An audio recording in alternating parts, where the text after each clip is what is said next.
పండక్కి పట్టుమని 10 రోజులు కూడా లేవు. మరి పిండి వంటల హడావిడి లేకపోతే ఎలా?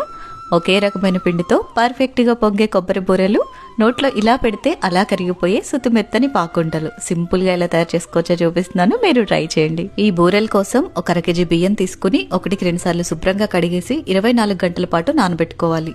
24 గంటలు నానిన తర్వాత నీళ్ళు లేకుండా వడకట్టేసి క్లాత్ మీద వేసి ఒక 15 నిమిషాల పాటు ఆరనిచ్చి మిక్సీ జార్లో వేసుకుని వీలైనంత మెత్తగా గ్రైండ్ చేసుకోవాలి. ఇలా గ్రైండ్ చేసుకున్న తర్వాత కంపల్సరీ జల్లించుకొని తీసుకోవాలి. జల్లించిన పిండి కూడా ఆరిపోకుండా ఇలా ఒత్తి పెట్టుకోవాలి. నెక్స్ట్ ఒక 1/2 కేజీ బెల్లం తురుములో కొద్దిగా నీళ్లు పోసి బెల్లం కరిగిపోయిన తర్వాత ఫిల్టర్ చేసి పాకం ప్రిపేర్ చేసుకోవాలి.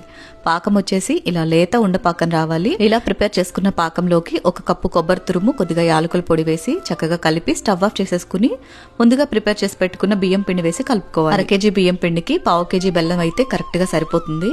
ఇలా కలుపుకున్న తర్వాత సగం పిండి తీసి సపరేట్ చేసుకుని మిగిలిన సగంలోకి కొంచెం కొబ్బరి ముక్కలు వేసి కలిపేసేసుకుని చిన్న చిన్న పాకుండల్లాగా ప్రిపేర్ చేసుకోవాలి.